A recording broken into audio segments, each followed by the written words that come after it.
I'm a good friend of mine, Samantha Lee Howe, who's an author of over 20 books in horror and fantasy.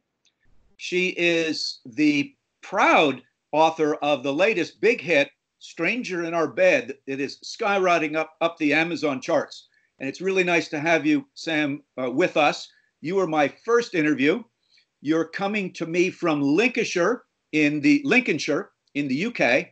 And I wanted to kind of check in with some of my friends around the world as we're all dealing with this worldwide pandemic and Yeah. see how this has affected you and your husband and your life and your cat and your writing and all these things.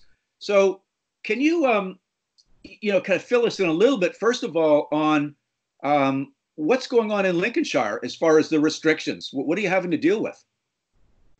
Well, currently, David and I have self-isolated now for a couple of weeks, just because generally David's at high risk because he has a heart condition. So we, obviously quite affected by that.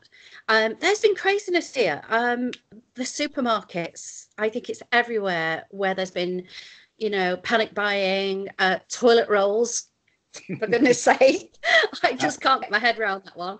That's kind of funny, really, and it's been a bit crazy, really. I have been out. I did go to the post office about a week ago, and I didn't expect to see anyone, and the place was full. I mean, I just couldn't believe it. I kept away from everybody. I went home, sterilized my hands afterwards.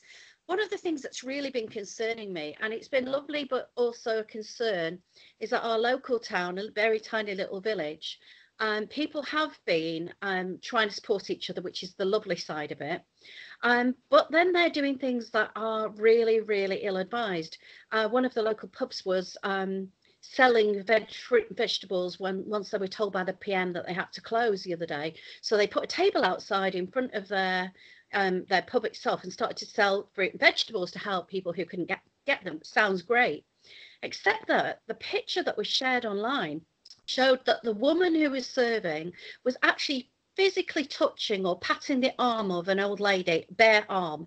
Yeah. And then everybody was lining up sort of so close to each other. No distancing whatsoever, and I was like, oh no. And I think half of the thing is that the older generation, particularly locally, seem to think, well, we got through the war, this is nothing, it's just a bit of a flu. At the end of the day, it is to some people, but the biggest problem, as we all know, is not whether you are okay to deal with the virus, it's whether people close to you can. And I think there's this whole mentality of, oh, it's nothing serious. It's all being a bit blown up. And no, it is really serious. They don't. Yeah, realize, all you've got to do is and I look hate at. to be a bringer of doom, but it is. Yeah, I mean, we can look at the news coming out of Italy and see this is not blown over at all. No, no. Yeah, yeah. It's So what terrifying, about really. it is? I mean, you've got to keep, you got to keep your own heads together. We got to keep our own lives together. But let's go back to your writing for a moment with your latest book, Stranger in Our Bed, that has just come out just when this thing was starting. Yeah. This obviously has affected your promotion. So can you just fill us in a little bit on, not to make this sound selfish, but you were in the middle of a real highlight of your life, and then this hits. How are you making the best of it, and what's going on with it? I mean, as you said earlier, I've written over 20 books, but The Stranger in Our Bed is a really big deal for me because it's with HarperCollins. So I was obviously putting everything I had behind it. I'd arranged book tours, I'd arranged events. I was supposed to be at the end of this month, I was supposed to be going to Essex Book Festival, and I was in their crime section. There was an interview, and I was going to do a writing workshop at that event as well. I have a ticketed event at a local bookstore as well, who've supported me for years with my other works, and I wanted to give them the first thing that I did because they're so great, and that's in Lincoln. And I'm sure that they haven't cancelled it yet, but I'm sure it's going to have to be. Most everything has been cancelled I've been involved in so far. I'm still waiting for the go ahead on some others. You were in Los Angeles at a big event. Were you forced to come home early, or how did that affect you two when you heard about it? What was going on in your mind when that was happening? The really weird thing was, when we were in Los Angeles in February, we were there over the week of Valentine's week. It hadn't really started to bite. We didn't really understand how serious it was. I think we'd heard bits and pieces about Corona, but we hadn't really taken it on board that it was that this was going to become a global epidemic at that point. We had the trip. We were there for a week. We were at a Doctor Who convention. We did a digital launch for the ebook for Stranger. And that was all lovely. And then we came home, and it was almost as though when we were in the airport coming back, that I suddenly became aware of how many people were wearing masks.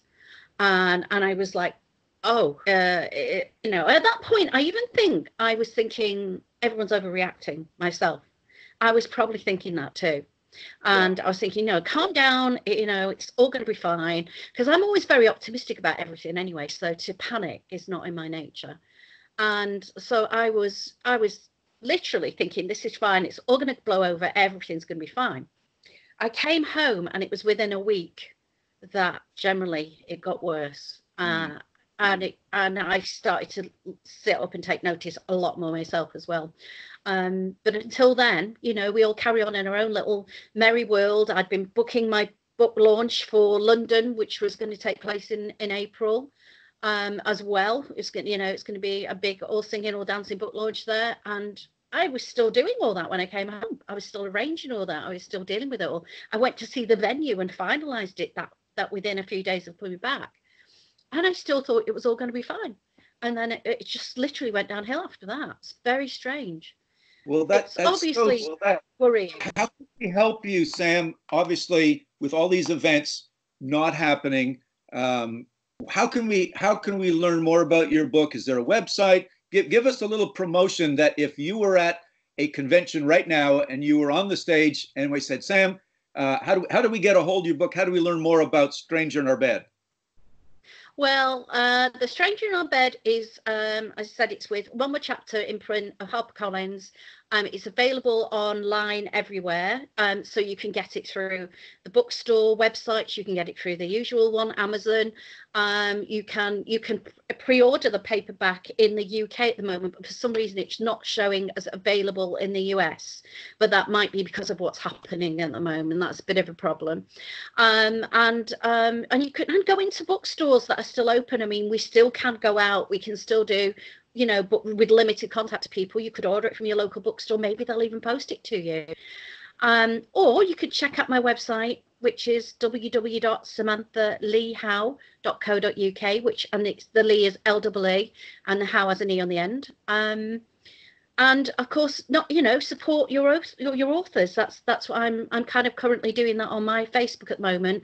I'm supporting other authors whose books were also due to come out in the next month or two. And obviously the fear is that they're all just going to pan, because nobody's able to promote them, nobody's able to put anything behind them.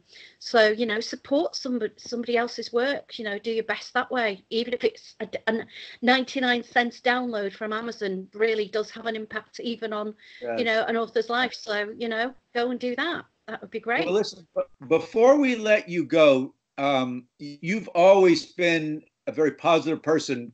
When I come over to England and hang out with you and David at the different horror cons and different conventions, there's always something positive that you seem to find. So can you share with us, your listeners and the viewers of this interview, is this sort of isolation, do you see anything positive coming out of this within your household, within your creative writing process, within your life? I'm hoping that I will be getting another book written in this next couple of months. I've already started a new one. It's having a little bit of an impact on my concentration, because I keep checking, what's happening in the world. But to be positive about it, we're actually, David and I really enjoy each other's company, so that's not a problem at all, as being alone. We're alone all day, every day, most days anyway. And I'm getting to spend more time with my kiddies. So here's one of them. This is Lilo. She's a really cuddly cat, as you can see. She'll just let me do that forever if I want to. Won't you? And so I'm loving that, and in a way I'm kind of hoping that this is going to make me just focus a little bit harder, because I've not got the distractions of wanting to go out for lunch one day, or, you know, doing those sorts of things. And also, another good thing, you know, I bought plenty of wine in, so the evenings are not dull. Well, we've got to nice use sanitizer on the inside and the outside, right?